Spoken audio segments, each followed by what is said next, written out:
Baik, saudara mahasiswa yang saya kasihi, kita mulai dengan pertemuan kita. Di saat ini kita masih ada pada bab 1, yaitu penelitian dan statistik.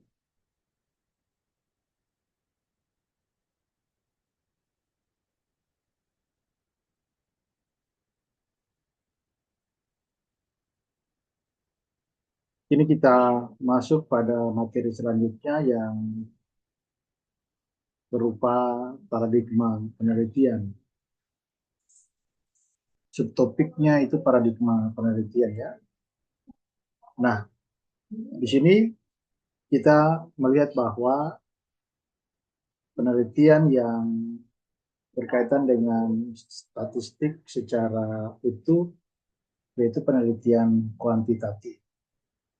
Maka penelitian kuantitatif yang kemudian menjadi acuan bagi kita untuk melihat posisi statistik dengan penerapannya ya. Jadi kita lihat di sini bahwa dalam penelitian kuantitatif atau positivistik ya, yang dilandasi pada suatu asumsi bahwa suatu gejala itu dapat diklasifikasikan.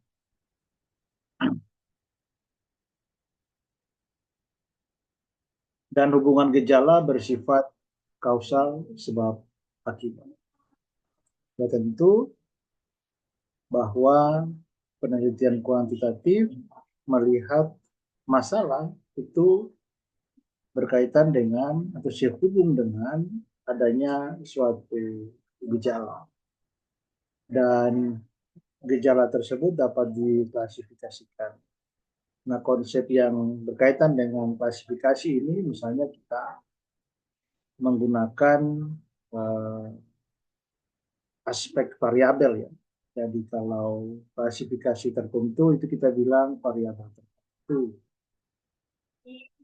Misalnya kalau gejala tersebut berkaitan dengan guru dalam penggunaan metode pembelajaran, maka klasifikasi metode pembelajaran itulah yang kita juga sebut dia sebagai variabel. Ya. Nah, berkaitan dengan gejala yang dapat diklasifikasi, maka juga gejala tersebut bersifat kausal. Kausal itu apa? Kausal itu sebab akibat. Kausal itu sebab akibat. Saya pernah menyinggung sepintas bahwa yang menjadi contoh bagi sebab akibat itu seperti kalau ada asap maka ada api. Kalau ada asap itu akibatnya karena sebabnya adalah dimulai dari api. Nah, pasti kita harus juga melihat gejala-gejala di sekitar kita berkaitan dengan konsep penelitian kuantitatif atau menurut filsafat positivisme ini atau positivistik ini, kita melihat bahwa memang terjadinya sesuatu itu pasti ada penyebabnya. Jadi kalau kita bawa kepada realitas pendidikan anak usia dini kita, saudara adalah calon guru atau calon pendidik bagi anak usia dini itu, kita semua harus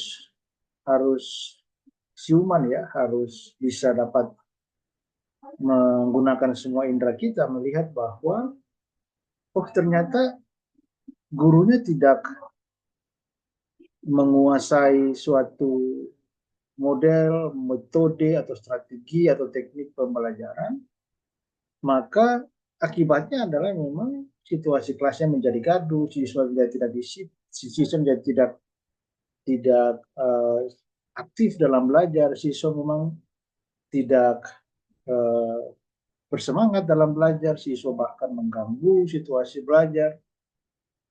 Nah, itu akibatnya karena penyebabnya dari gurunya yang tidak memiliki pengetahuan tentang metode, teknik, strategi atau model suatu pembelajaran, gitu ya.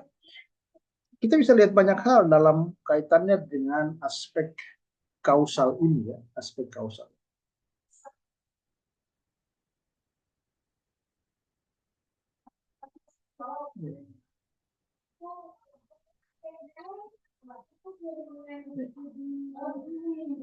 Jadi berkaitan dengan itu, maka peneliti dapat melakukan penelitian yang memfokuskan kepada beberapa variabel saja. Jadi beberapa variabel itulah yang menjadi fokus seorang peneliti melakukan penelitian pada penelitian kuantitatif.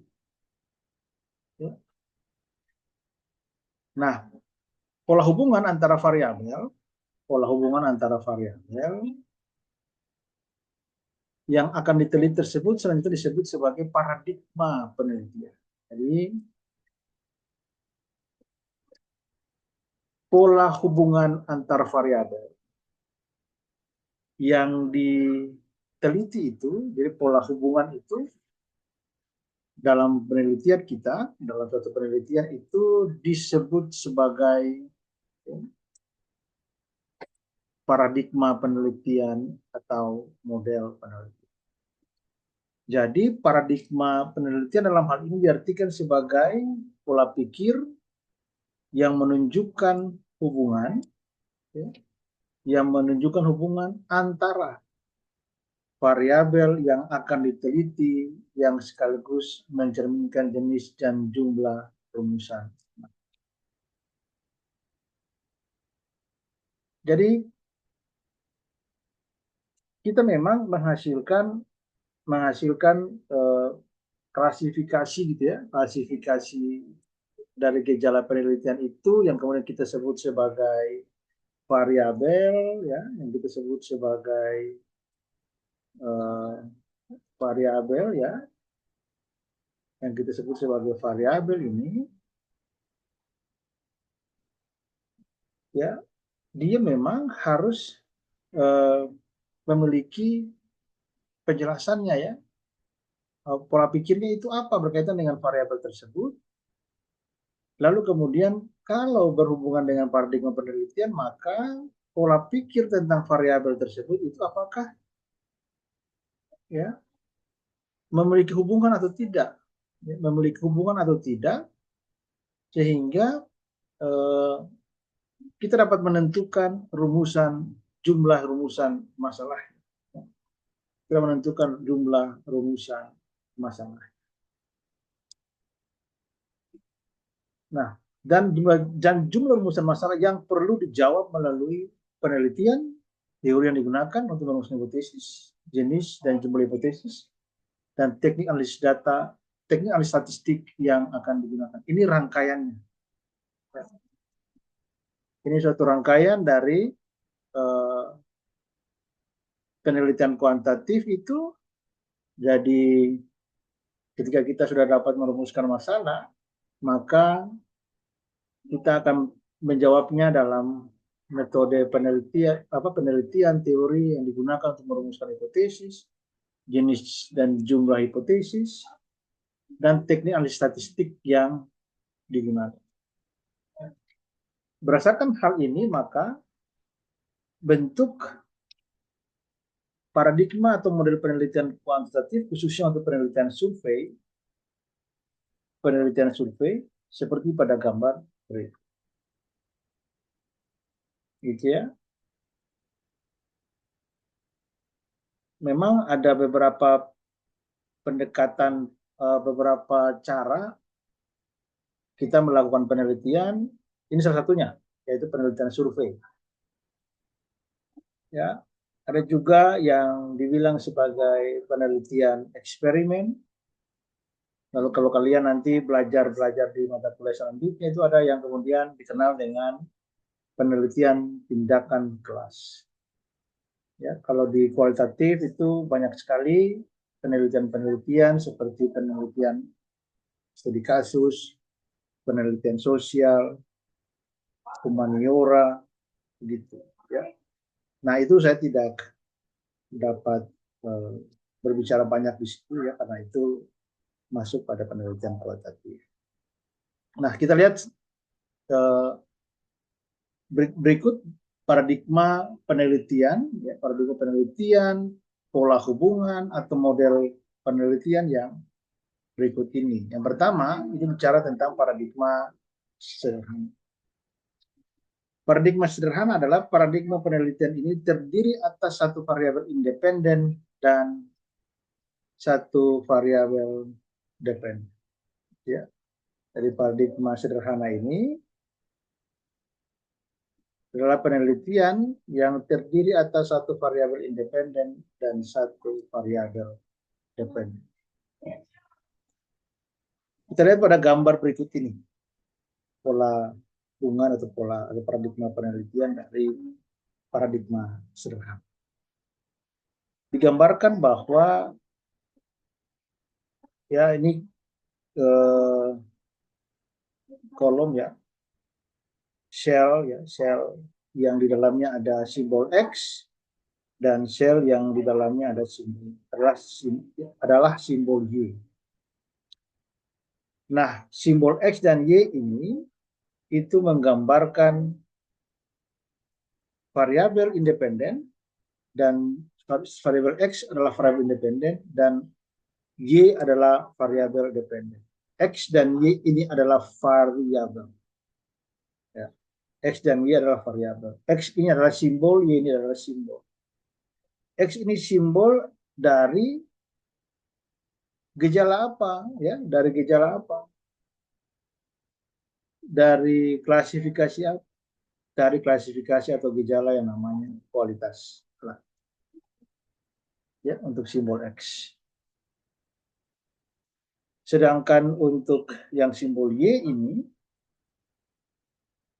dia menunjukkan gejala atau klasifikasi atau variabel kualitas barang yang dihasilkan. Nah, bentuk ini adalah contoh bentuk pola hubungan paradigma sederhana yang terdiri atas satu variabel independen dan satu variabel dependen. Variabel X mewakili variabel independen, sedangkan variabel Y mewakili variabel dependen. Apa itu variabel independen dan variabel dependen yang digambarkan di sini? Variabel independen itu umumnya dikenal sebagai variabel bebas.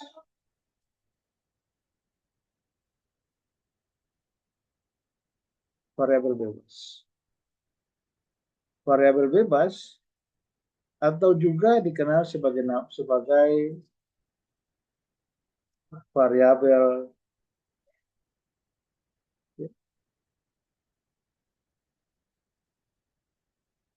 terikat.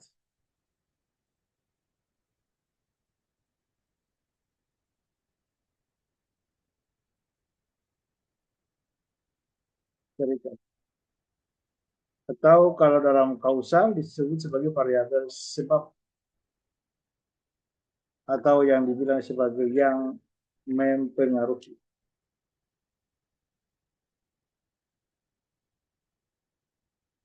Variabel yang mempengaruhi.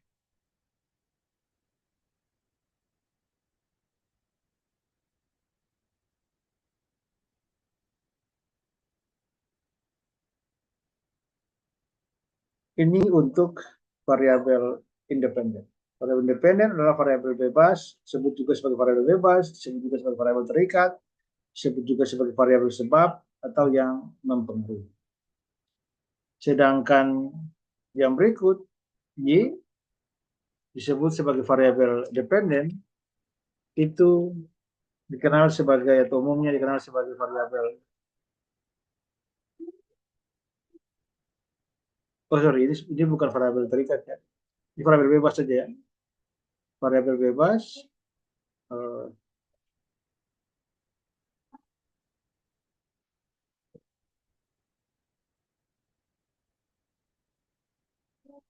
ya.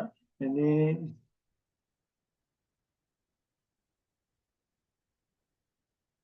variabel bebas ya. Variabel bebas saja ya. Adalah variabel sebab, variabel bebas dan variabel yang pengaruh.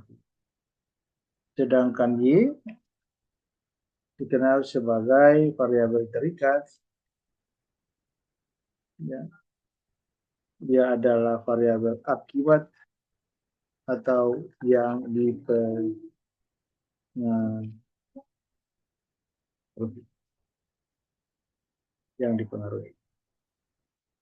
Jadi variabel X ini mempengaruhi variabel Y ini. Juga dibilang apakah variabel X ini memiliki hubungan dengan variabel Y ini atau tidak. Pembuktian di penelitian, di lapangan. Nah, pola hubungan ini ya disimbolkan juga dengan R. R ini adalah yang disimbolkan sebagai hubungan ya. Lalu kemudian anak panah ini menunjukkan hubungan yang akan hubungan antara X dan Y ya. Hubungan X dengan Y, anak panah itu menunjukkan hubungan. Gambar ini menunjukkan pola hubungan atau paradigma penelitian, yaitu paradigma sederhana ya. Oke.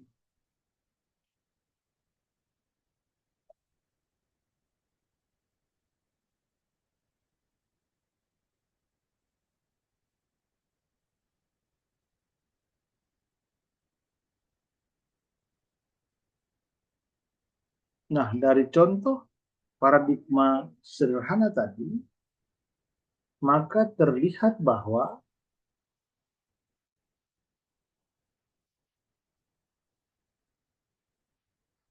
yang pertama adalah A adalah jumlah rumusan masalah deskriptif dan asosiatif.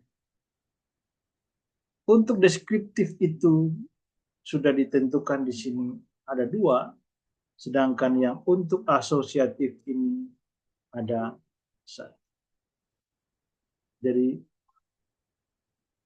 pola hubungan tersebut menggambarkan adanya 2 variabel, dan variabel yang dikenal adalah variabel X untuk independen, sedangkan Y untuk dependen. Nah, dalam merumuskan masalah penelitian, maka penelitian tersebut dibuat dalam rumusan masalah deskriptif dan rumusan masalah asosiatif. Rumusan masalah deskriptif itu penekanannya adalah untuk menunjukkan ya keberadaan variabel X dan variabel Y. Maka kalau kita tadi punya paradigma sederhana itu hanya ada 2, yaitu variabel X dan Y, dan variabel X itu menunjukkan kualitas alat, sedangkan variabel Y itu menunjukkan kualitas barang yang dihasilkan. Maka rumusan masalahnya itu ditulis dalam bentuk yang pertama A, bagaimana X, dan yang kedua bagaimana Y. Bagaimana X ini dibikin tanda tanya kan karena kata tanya ya. Bagaimana kualitas alat dan bagaimana kualitas barang yang dihasilkan.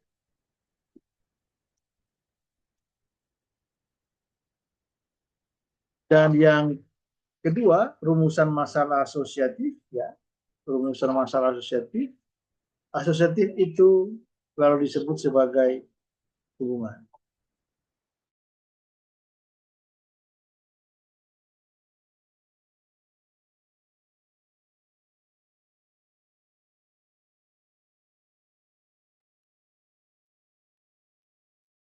Nah, perumusan masalah asosiatif atau hubungan itu hanya ada satu, ya, karena menunjukkan X dan Y, ya, hanya hubungannya ada satu saja, R1. Ya, maka dapat kita lihat di sini bahwa rumusan masalah asosiatif dari paradigma sederhana tadi menunjukkan asosiatif hubungan, ya. Jadi hubungan atau pengaruh kualitas alat, ya, karena hubungan itu pakai kata dengan kualitas barang yang dia hubungan atau pengaruh kualitas alat dengan kualitas barang yang di.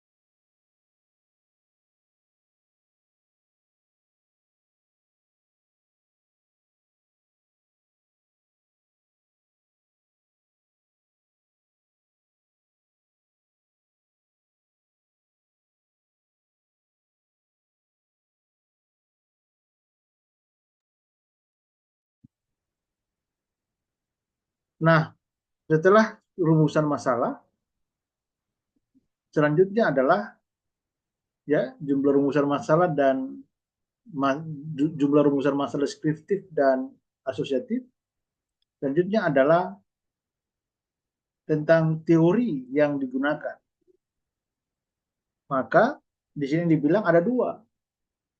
Ada dua ini, ya, sudah langsung ditentukan begitu, ya. Kenapa? Karena memang langsung dia memfokuskannya kepada variabel X kita. Yang pertama yaitu tentang alat-alat kerja, ya, kualitas alat itu, ya, kualitas alat. Dan yang kedua itu bicara tentang variabel Y punya pola pikir, ya, yaitu tentang apa? Tentang kualitas barang, ya, kualitas barang. Maka langsung ditentukan, ya. Maka kita juga memang harus memfokuskan bagaimana kita bisa menjelaskan secara teori, secara konseptual, definitif, hal-hal yang berkaitan dengan konsep variabel X dan variabel Y. Ya. Kita fokus di situ. Yang penting supaya apa? Supaya kita benar-benar mengetahui dengan baik, dengan tepat, dengan benar, apa itu kualitas alat. Jangan sampai kita tulisnya kualitas alat, tapi yang kita jelaskan tentang kualitas sumber daya manusia, ya, itu pasti berbeda dengan konsep kualitas alat. Kalau kita punya variabel kualitas barang, tapi yang berusaha kita pelajari adalah kualitas yang berhubungan dengan penggunaannya. Jangan dulu sampai ke situ. Kita fokus di bilang kualitas alat itu secara teori bilang apa. Kualitas barang itu secara teori itu bilang apa. Kita gali sedalam-dalamnya. Kita temukan intisarinya. Di situ, ya. Jadi poin A itu jumlah rumusan masalah deskriptif dan rumusan masalah asosiatif. Ini harus kalian juga bisa pahami dengan baik. Yang kedua, teori, ya, yang berhubungan langsung dengan kedua variabel tersebut, X dan Y. Dan yang ketiga ada juga, ya, kita berbicara tentang hipotesis. Hipotesis dari itu, ya, masalah deskriptif menjadi hipotesis deskriptif dan rumusan masalah asosiatif menjadi hipotesis asosiatif. Karena di sini dibilang rumusan masalah deskriptif ada dua, maka di sini bilang ada dua hipotesis deskriptif, dan kalau asosiatif ada satu, maka di sini dibilang ada satu konsisten ya, hipotesis asosiatif. Sehingga yang pertama penjelasannya adalah dua hipotesis deskriptif ya, ini kanannya ada di sini, B-nya ada di sini ya, B-nya ini. A adalah kualitas alat yang digunakan oleh lembaga tersebut telah mencapai 796 byte. Ini dimaksudkan bahwa dengan nilai sebesar ini, maka itu kategorinya baik. Ya, ini karena bicara tentang kualitas alat, apa sih kualitas itu? Kualitasnya adalah baik. Ya, kualitas itu bermutu misalnya ya, kualitas itu lebih tepat kualitasnya baik ya. Maka pada skor ini 796 itu kategorinya baik. Nah, di sini dideskriptifkan. Ya, deskriptifkan. Kalau hipotesis deskriptif itu kita deskriptif dia dalam bentuk pernyataan saja. Ya, dia dalam bentuk pernyataan, dia berbeda dengan bentuk pertanyaan seperti ini. Bagaimana? Ya, maka di sini ditulis kualitas alat yang digunakan oleh lembaga tersebut telah mencapai 7.096 baik. Gitu ya. Jadi pernyataannya saja. Begitu juga untuk yang hipotesis deskriptif yang kedua, kita bicara tentang bagaimana kualitas barang yang dihasilkan menjadi kualitas barang yang dihasilkan oleh lembaga tersebut telah mencapai 999 dari yang diharapkan. Ini sudah langsung ditulis oleh penulis buku ini adalah Profesor Dr. Sugiono ya, yang menulis buku ini. Itu menulisnya. Jadi mungkin saja pada skor 999 itu kategorinya ya, kategorinya itu kategori yang diharapkan ya. Mestinya ini bisa jadi kualitas barang jadi kualitas barang yang baik juga ya. Tapi supaya mungkin agak berbeda dengan yang A ya, hipotesis deskripsi yang pertama ini ya, ini kategorinya baik, berarti ini kategorikan yang diharapkan. Jadi ini telah ditentukan ya. Nanti kita pasti harus punya ukuran-ukuran terhadap setiap hipotesis yang kita ajukan.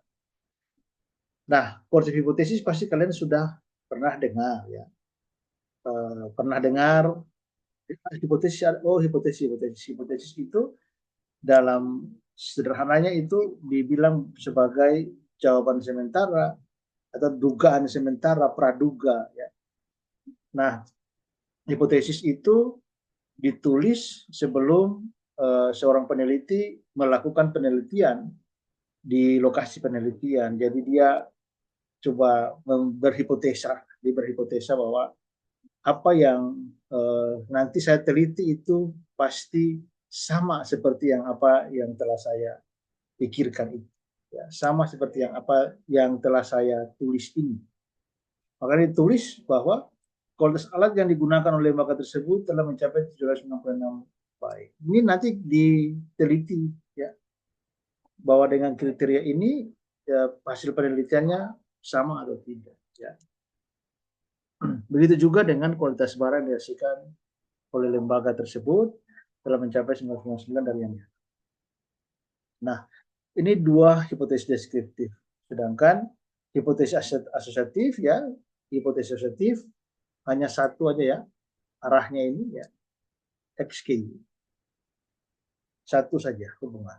Jadi di sini ditulis ada hubungan yang positif dan signifikan antara kualitas alat dengan kualitas barang yang dihasilkan.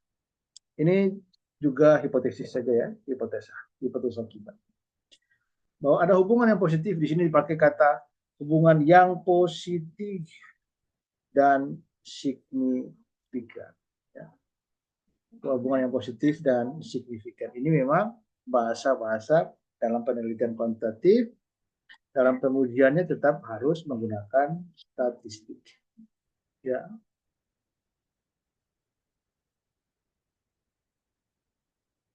Jadi nanti dihitung ya dalam penggunaan aplikasi untuk menghitung ya, kita di penelitian itu untuk penelitian kuantitatif sudah ada aplikasi yang umum dikenal sebagai SPSS itu ya. Tapi juga kalau itu aplikasi, cara perhitungannya secara manual itu juga bisa ya. Eh, tetap saya ditulis kayak begini tidak apa-apa, yang positif dan signifikan.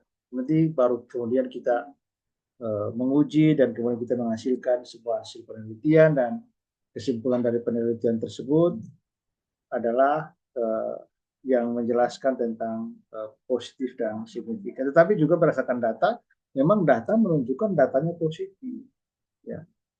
Dan juga penelitian menghasilkan ya kesimpulan signifikan. Nah, hal ini berarti bila kualitas alat jadi sudah langsung dimaknai begini, bahwa kalau kualitas alat ditingkatkan, ya, kalau kualitas alat ditingkatkan, mestinya kualitas barang yang dihasilkan mesti akan menjadi semakin tinggi. Ini berapa sih yang diharapkan? Tinggi. Ya. Jadi ini sebab dari kualitas alat yang baik atau yang ditingkatkan, pasti akibatnya itu kualitas barang itu akan menjadi semakin tinggi. Ya. Nah, ini dia. Selanjutnya kata signifikan, ya, kata signifikannya ini hanya digunakan apabila uji hasil hipotesis akan digeneralisasikan ke populasi di mana sampel tersebut ya.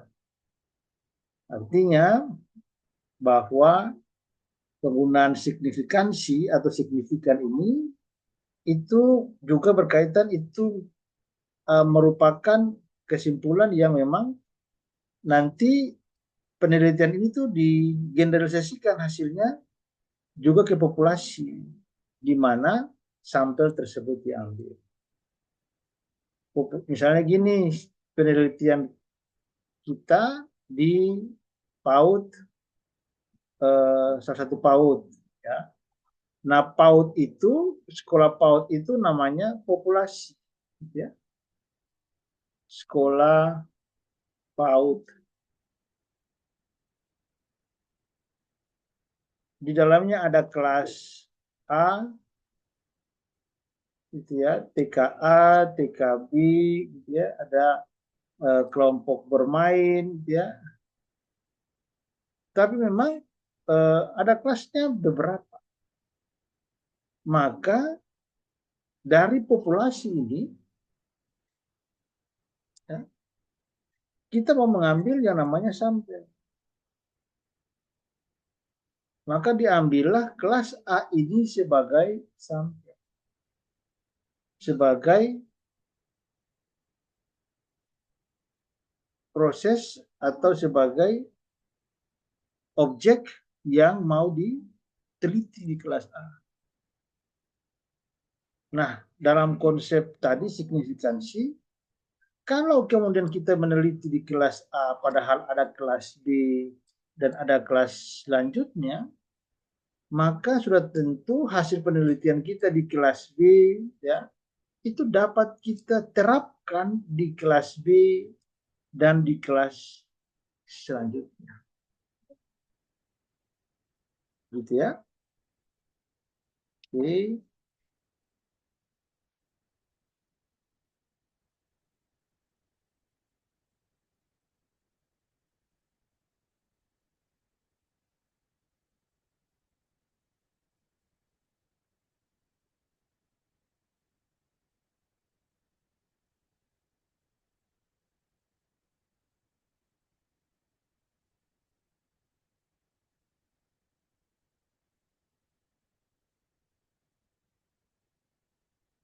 Nah, kita berlanjut. Tadi itu, oh sorry.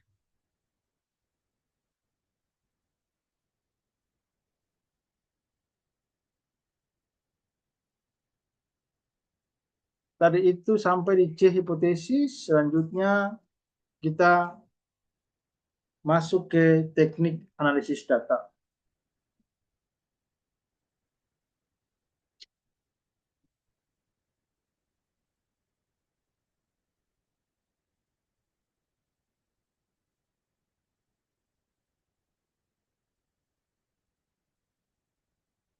Teknik analisis data dijelaskan begini, bahwa berdasarkan rumusan masalah dan hipotesis, tadi sudah rumusan masalah dan hipotesis sudah, maka dapat dengan mudah ditentukan teknik statistik yang digunakan untuk analisis data dan menguji hipotesis. Jadi yang kita akan lakukan dalam penelitian kita berkaitan dengan penelitian yang mengambil data itu, maka setelah kita merumuskan masalah dan hipotesis,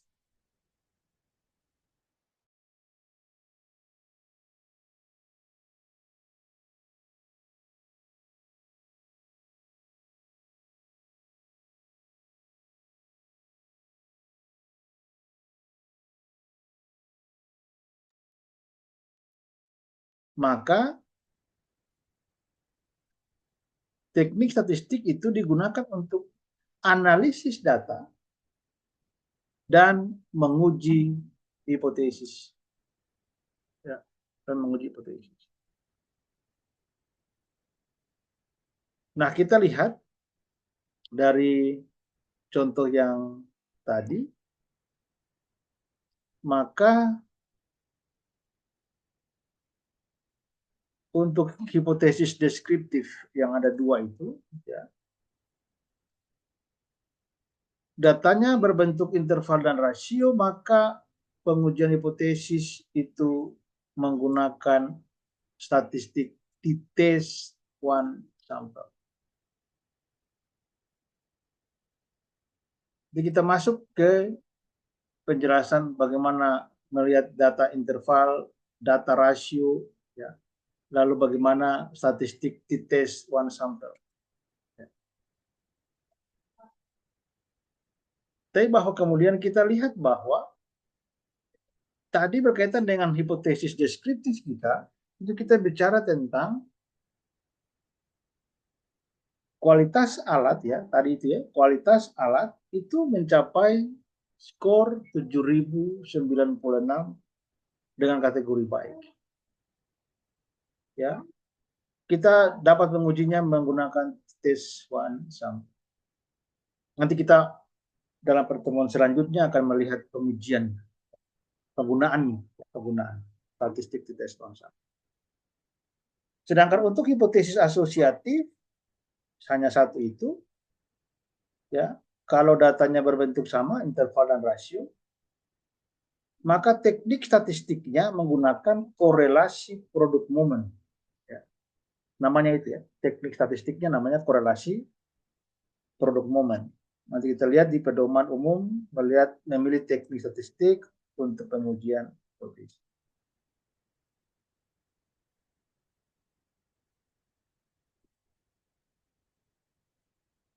Sekarang kita masuk ke yang paradigma kedua, yaitu paradigma sederhana berurutan. Dalam paradigma ini terdapat lebih dari dua variabel, tetapi hubungannya masih sederhana. Ya, hubungannya sama seperti yang tadi, paradigma sederhana, yaitu dia searah saja, ya, dia searah saja. Tapi memang dia lebih dari dua variabel. Ya, karena ini variabel pertama, variabel kedua, variabel ketiga, variabel keempat. Tapi Anda perhatikan di sini baik-baik bahwa ini menunjukkan X, ya, variabel X, dan yang menunjukkan variabel, tetapi dia terdiri dari X1, X2, dan X3. Artinya ada variabel 1, variabel pertama, variabel kedua, variabel ketiga, dan ini variabel Y. X, ya, X1, X2, X3 ini masih dalam kategori apa? Kategori variabel independen. Ya, dan Y ini adalah variabel dependen. Nah, kualitas variabel X1 itu berkaitan dengan apa? Berkaitan dengan kualitas input. X2 adalah berkaitan dengan kualitas proses, variabelnya ya, variabel kualitas input, kualitas proses, dan variabel X3-nya itu variabel kualitas output. Sedangkan variabel dependennya itu untuk Y adalah kualitas income. Tetapi dia memiliki hubungannya yang searah, ya, masih sederhana. Nah, kita akan lihat pada materi berikutnya.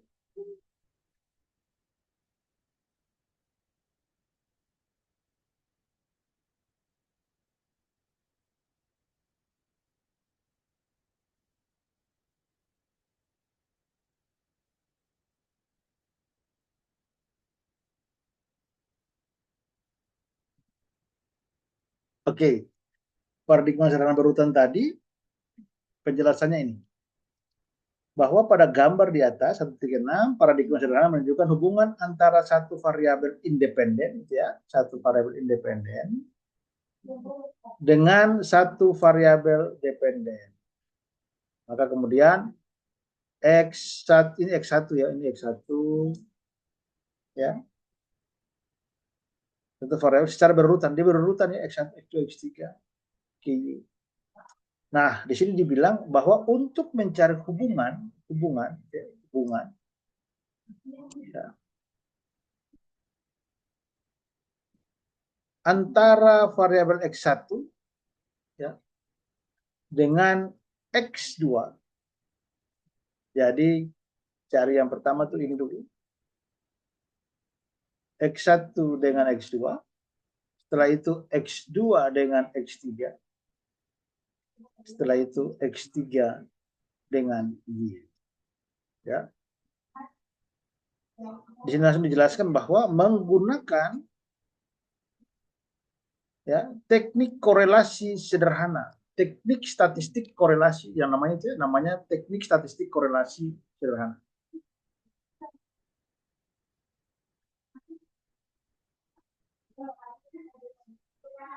Nah, penjelasannya itu begini. Ya, kesimpulannya bahwa naik turun harga Y ini harga kualitas outcome ya, dapat diprediksi melalui persamaan regresi Y atas X3 ya, dengan persamaannya yaitu Y sama dengan ya Y ini Y topi sebenarnya, Y topi, jadi gambarnya ada topi gitu ya, rumah itu Y topi sama dengan A tambah BX3. Ini khusus untuk yang X3 dengan Y ya, X3 dengan Y ya.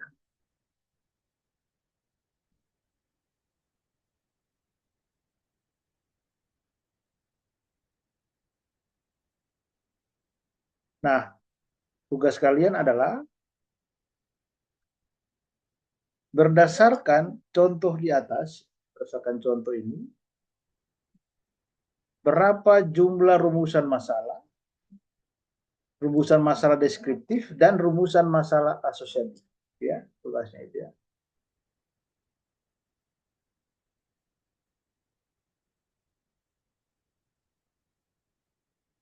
Ya,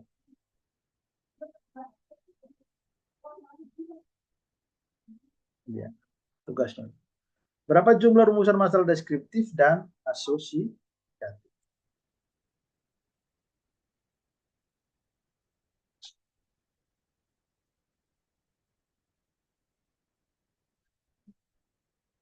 Baik, kita lanjut.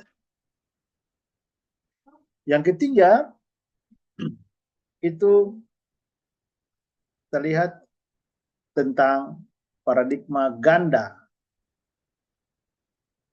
ya, dengan dua variabel independen.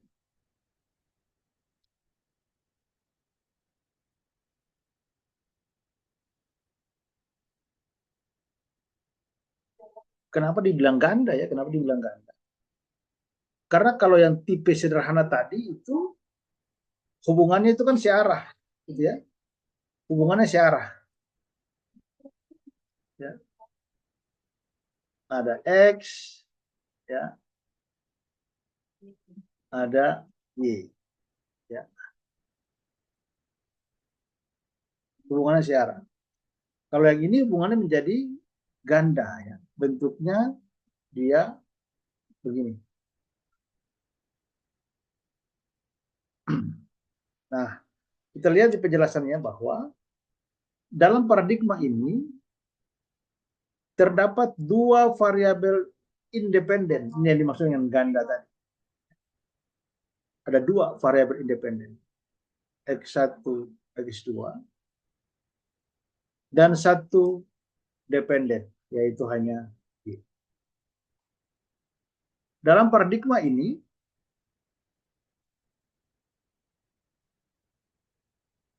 terdapat 3 rumusan masalah deskriptif dan 4 rumusan masalah asosiatif. Ini menggunakan korelasi sederhana, ya, dan korelasi ganda.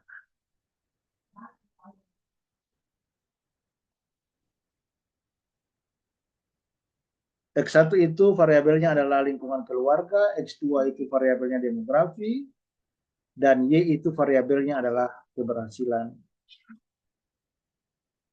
Berdasarkan gambar di atas, atau gambar 7 tersebut, paradigma ganda dengan dua variabel independen, yaitu, ya sudah tahu ya, variabel independen itu X1 dan X2, sedangkan satu variabel dependen itu Y. Maka untuk mencari yang pertama, untuk mencari hubungan X1, jadi dia pengarahnya, jadi sudah digambarkan ini. Yang pertama dicari hubungan X1 terhadap Y atau X1 dengan Y, disimbolkan dengan R1. X1 dengan Y. Hubungan yang kedua, X2 dengan Y. Ya, X2 dengan Y. Nah, tekniknya menggunakan teknik korelasi sederhana. Ya, karena ini hanya baru searah. X1 terhadap Y, X2 terhadap Y. Dia pakai korelasi sederhana. Sedangkan yang kedua, kita cari tentang hubungan X1 dan X2. Nah, sini X1 dengan X2 secara bersama-sama terhadap Y. Ini dia. X1 dengan X2 secara bersama-sama berhubungan dengan Y. Ini langsung disimbolkan dengan R besar. Ya. Teknik statistiknya menggunakan apa? Menggunakan korelasi ganda. Menggunakan teknik korelasi ganda.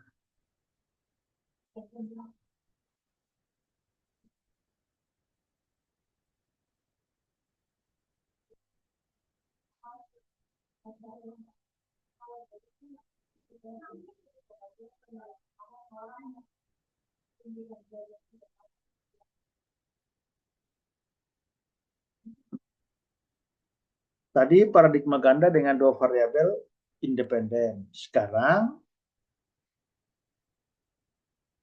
paradigma ganda dengan 3 variabel independen. Ya.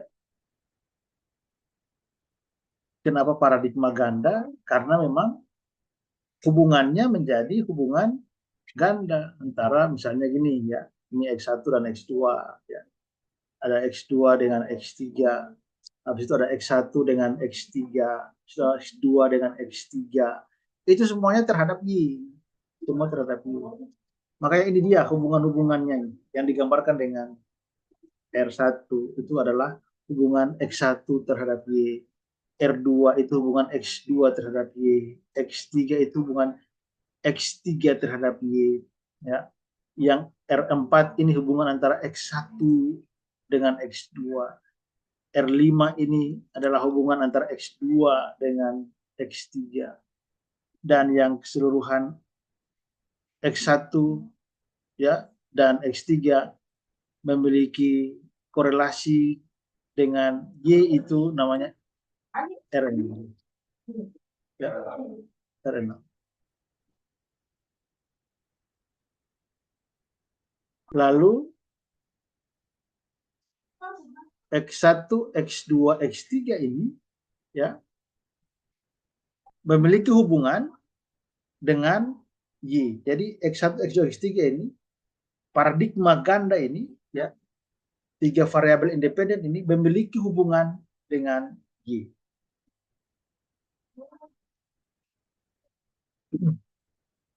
Ini sudah sangat ya agak sedikit rumit ya memahami yang tadi.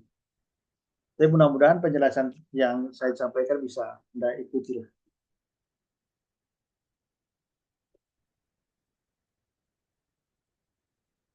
Dalam paradigma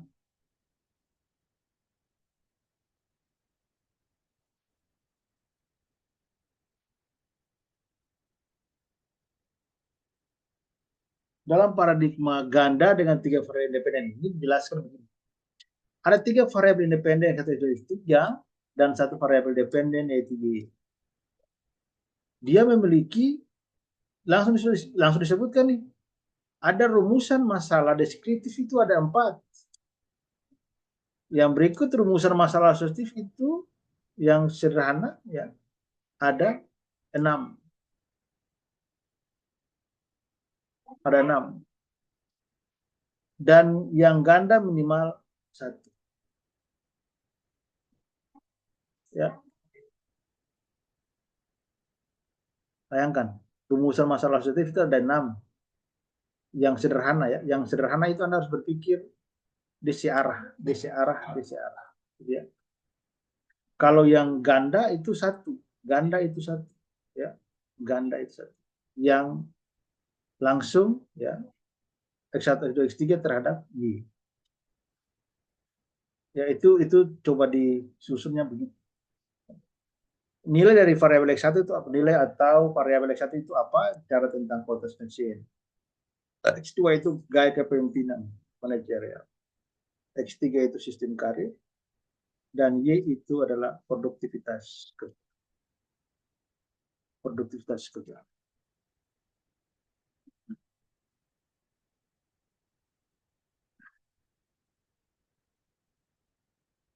Dari gambar 1.9 di atas, paradigma ganda dengan tiga variabel independen yaitu apa? Ini dijelasin.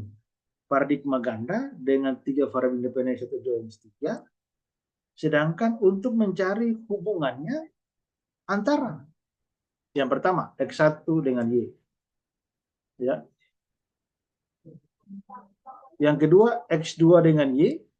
Yang ketiga X3 dengan Y. Ya. Yang keempat X1 dengan X2. Yang kelima X2 dengan X3. Dan yang keenam itu X1 dengan X3. Ya. Untuk hubungan itu kita menggunakan teknik korelasi sederhana. Ya.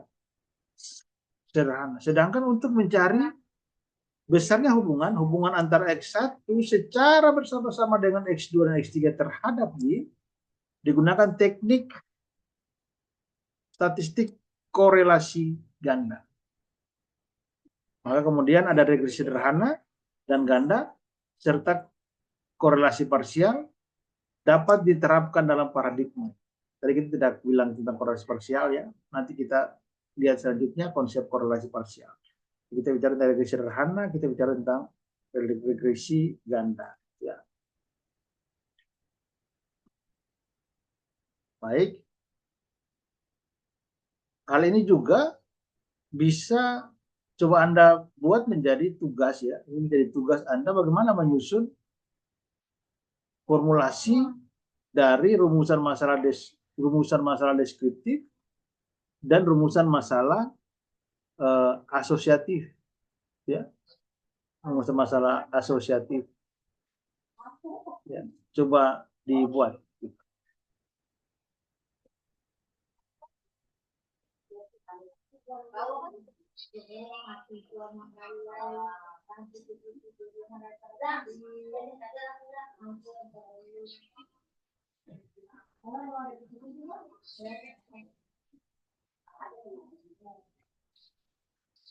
Yang kelima itu paradigma ganda dengan dua variabel dependen. Paradigma ganda dengan dua variabel dependen. Jadi sedikit berbeda karena variabel yang dua itu adalah variabel dependen. Ya. Maka digambarkan di sini ya variabel yang independen itu cuma satu, yaitu X ini. Ya. Ini sebenarnya tidak perlu ditulis X1 ya, ini X saja ya. X. Ya. Ini variabel independen, tapi di sini variabel dependennya itu ada dua. Y1 ya. Y1, Y2. X1 itu adalah variabel tingkat pendidikan, Y1 dan Y2 itu Y1 kepemimpinan, Y2 itu disiplin kerja.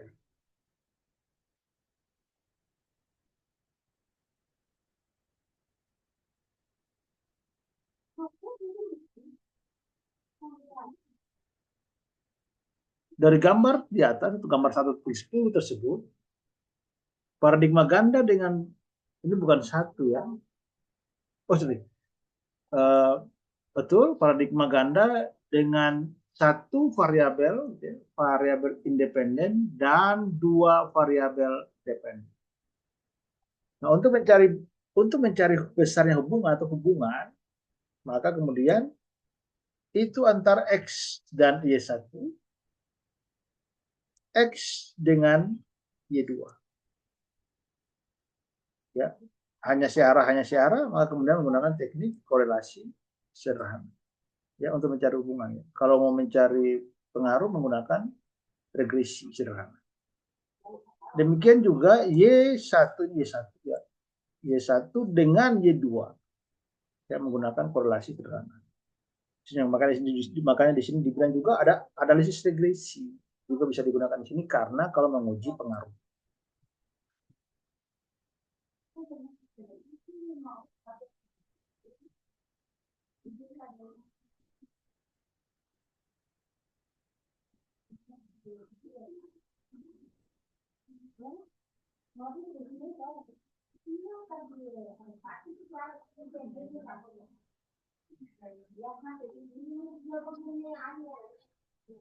Baik, selanjutnya kita sudah masuk di yang poin ke-6.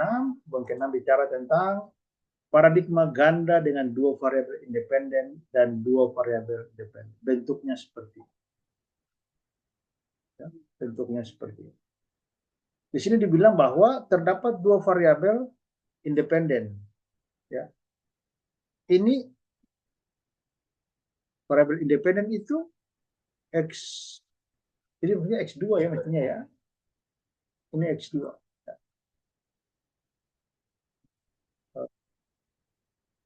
Ya. Ini X2. Maka ini X1 dan X2. Ya. Ini variabel independen. Sedangkan dua variabel dependen, ini Y1 betul ya, Y1, Y2. Ini Y1, ini bukan Y5 ya, tapi Y2.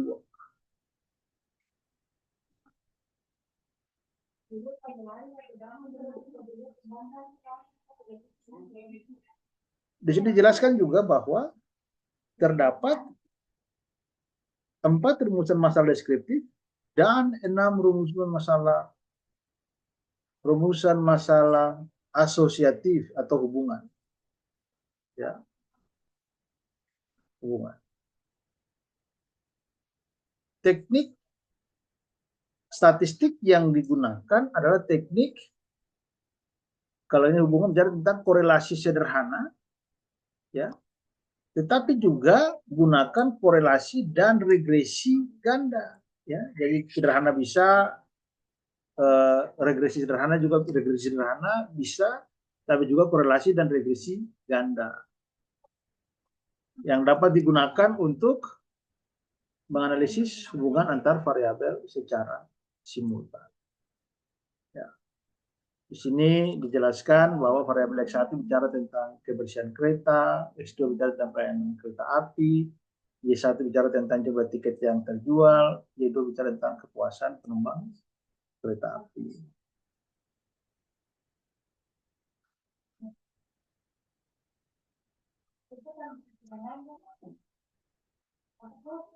Pada gambar di atas, paradigma ganda, dua variabel independen dan dua variabel dependen, hubungan antar variabel R1, R2, R3, R4, R5, R6, R1, R2, R3, R4, R5, R6, ya, dapat dianalisis dengan teknik korelasi sederhana. Ya.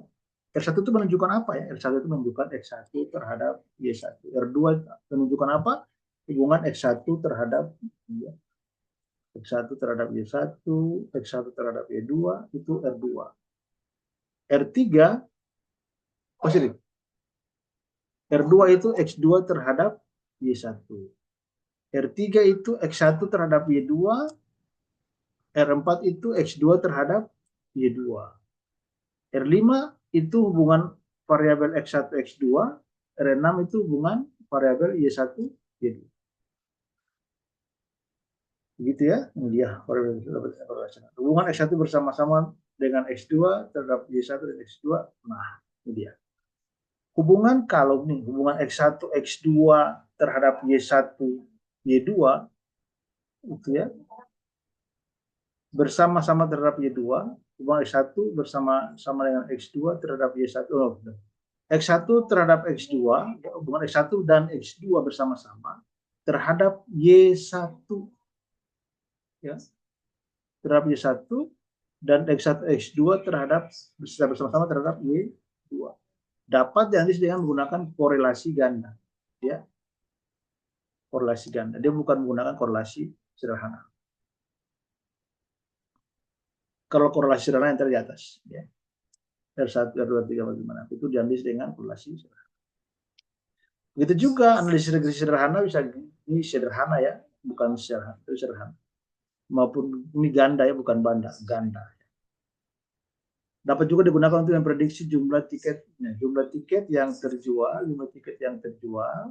ya, dan kepuasan penumpang kereta. Ini penelitiannya yang memang juga bagi mahasiswa S1 belum dapat digunakan ya, belum banyak, bukan belum banyak, tapi belum ada yang meneliti tentang paradigma ganda dua variabel independen yang seperti itu.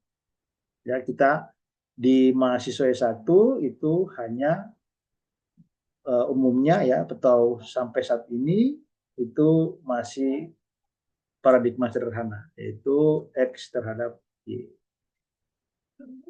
Ya, memang sudah ada yang penelitian X1 ya, X2 ya terhadap Y ya, terhadap Y. Ada ya, sudah ada. Tapi sedikit ya, baru sedikit masih.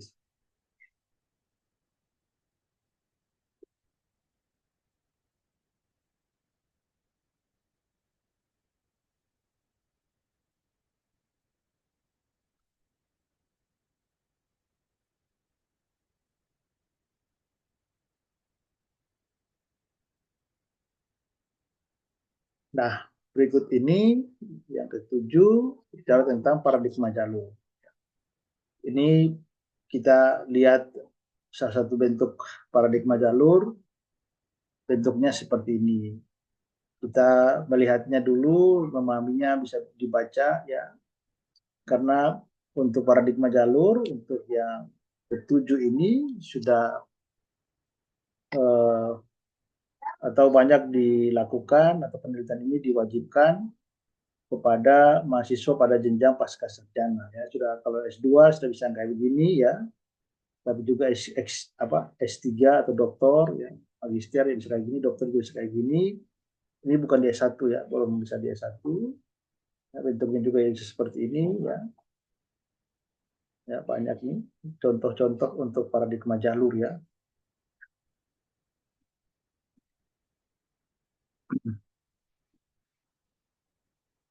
Ini Pak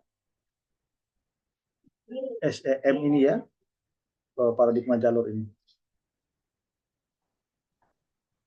Dia bentuknya ya banyak sekali ya, saling berhubungan satu dengan yang lain, ini banyak sekali. Ini struktural ya, paradigma jalur ya, struktur equational model ya, SEM, struktur equational model ya. Jadi banyak sekali model yang terstruktur, model dengan hubungan-hubungannya yang saling mempengaruhi, ya, ini banyak. Ini udah penelitian pada pasca sarjana ya, S2, S3 itu yang begini. Ini juga ya, udah tambah banyak lagi ya. Nah, Anda juga bisa baca-baca saja konsepnya kayak gimana. Saya tidak menjelaskan ini, tapi saya memberikan informasi saja bahwa ternyata ada paradigma yang banyak sekali seperti ini, namanya paradigma jalur.